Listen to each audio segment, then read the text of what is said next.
Welcome back to FryMinis. I'm Eric, and today in our Monsters of the Multiverse coverage, we are talking Earth Genasi. All right, fun fact, with all these race videos so far, the Centaur video has by far the most downvotes or dislikes or whatever, which I kind of dunked on Centaurs in that one, like just the idea of them.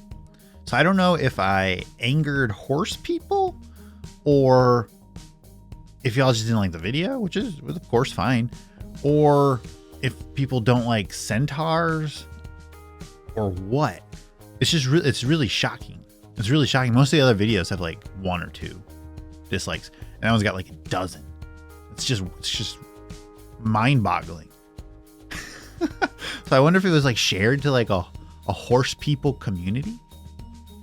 Did any of you share the Centaur video to centaurs.com? I mean, maybe, I don't know. Just a fun fact. Okay, Genasi. This time, Earth Genasi. So, just in case somebody's only watching this video, that's why we keep covering some of the basics, but Genasi lore here in Monsters of the Multiverse. Go.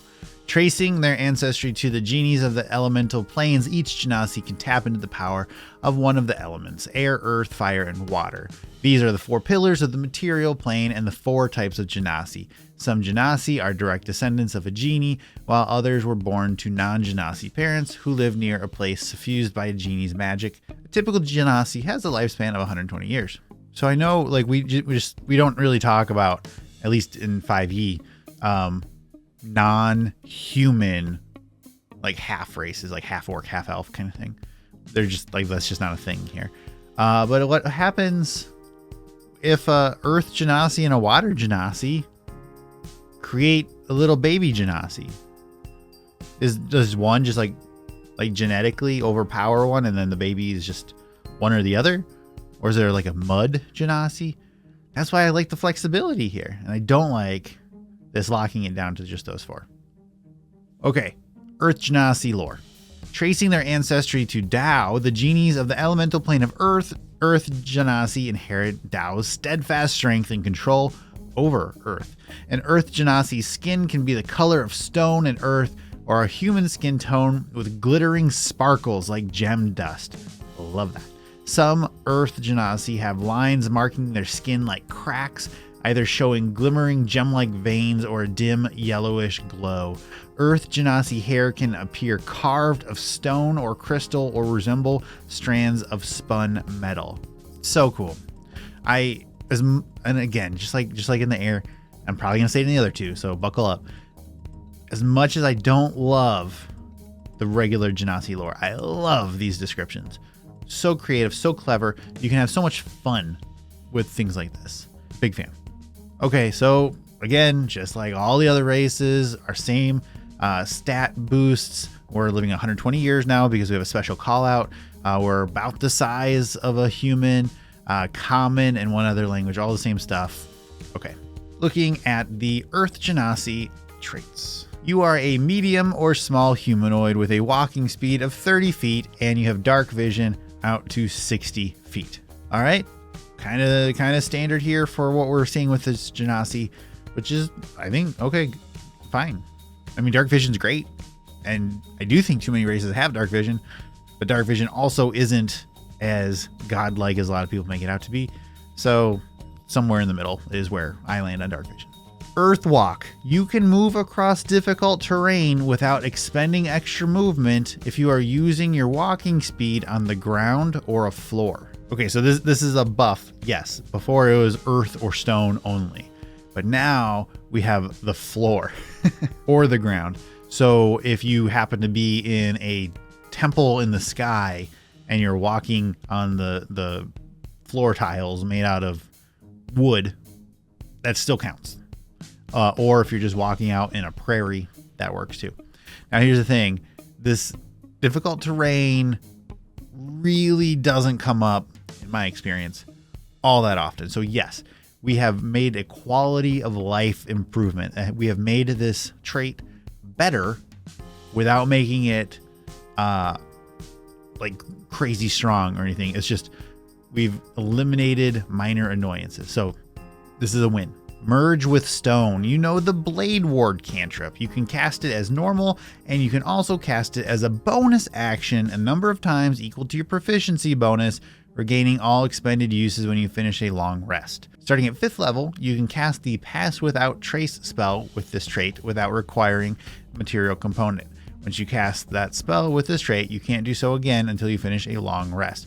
You can also cast it using any spell slots you have of 2nd level or higher. Intelligence, Wisdom, or Charisma is your spellcasting ability for this, which you choose when you select this race. All right, we'll do the second part first. Pass Without Trace, of course, just absolutely fantastic spell. It can just completely diffuse so many situations and dangers that it's for a exploration pillar type cantrip or spell. It might be overpowered. I don't know. I'm not getting into that kind of conversation, but it's very strong, right? It's very useful. And before you just got it at 1st level. So now we've bumped it up to 5th level. I think that's very reasonable. Okay. Now the first part of that, Blade Ward, just getting it as a cantrip, not great. Everybody always makes fun of Blade Ward for being not great. And I'm kind of in that camp. First, let's take a look at Blade Ward. 1 action, it lasts for 1 round, verbal and somatic. It is not concentration. You extend your hand and trace a sigil of warding in the air until the end of your next turn. You have resistance against bludgeoning, piercing, and slashing damage dealt by weapon attacks. Of course, I mean, you can clearly see why this isn't super great, right? It's a full action. It only lasts till the end of your next turn, which it's a cantrip, so okay. It's a lot for a full action to cast. So, and I actually, back when YouTube Shorts, when those were new, when those were in beta, you remember that? I did a whole series on changes that I would love to see to all the cantrips. And I covered Blade Ward there. Blade Ward kind of sucks, but there are 2 times to semi-regularly use it. 1, the updated Blade Singer lets you sub out an attack for a cantrip. And 2, the Eldritch Knight lets you make a bonus action weapon attack after casting a cantrip. But we can make it better with Homebrew. Just change the range from self to touch to share with an ally. But do you really want to juice it up? Make it a reaction to being hit with a single attack. How do you use Blade Ward? Subscribe for more spell secrets. And so it's nice to see it as a bonus action. And I like that there's a limit on it, because if you can cast Blade Ward as a bonus action just without limit, then that's now you take it from being not worth it to basically critical. Like everybody's going to take that and cast it every single turn in combat. A bonus action to get a baby version of Barbarian Rage is a no-brainer. Like, that's great. So getting to be able to do that with a limiter, I think is really nice. I think is really good. And particularly I think it's nice because Blade Ward, there's no save, there's no DC associated. It just works, right? So you can be just like a big dumb fighter or something. And not all fighters are dumb, obviously, but you could be role playing, like you could be building to a big dumb fighter, and just use this without a problem. All it costs is your bonus action. There's no spell casting with it. I mean, theoretically, a monster could try to counterspell it, but honestly, if a monster is trying to counterspell your bonus action Blade Ward, consider that a win, because they just ate up that ability to counterspell something else. So even that's a win. Okay, so one thing that is kind of lacking here is that the 3 other Genasi, they all get a cantrip, they all get a 1st level spell at 3rd level, and they all get a 2nd level spell at 5th level. We're missing that 1st level spell at 2nd level. I looked through those spells in the player's handbook because all of the Genasi spells are all in the player's handbook, and I didn't have a super great option, truthfully.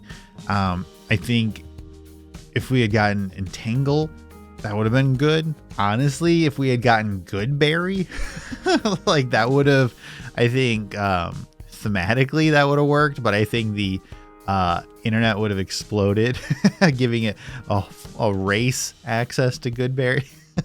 Snaring Strike could have worked, but I think would be pretty limited in its flexibility for classes. Or we could have gone a little bit different with it, and I could see Expeditious Retreat or Long Strider. I wish these racial traits had a little bit of description modifiers with them, because you could have flavored those spells, those like movement increases kind of spells, as like the earth moving up to meet your feet as you go. I think that could have been fun, but I don't know. I don't think there's a super clear like, oh yeah, that's perfect, like Featherfall for Air Genasi. But it's still strange to just not have one.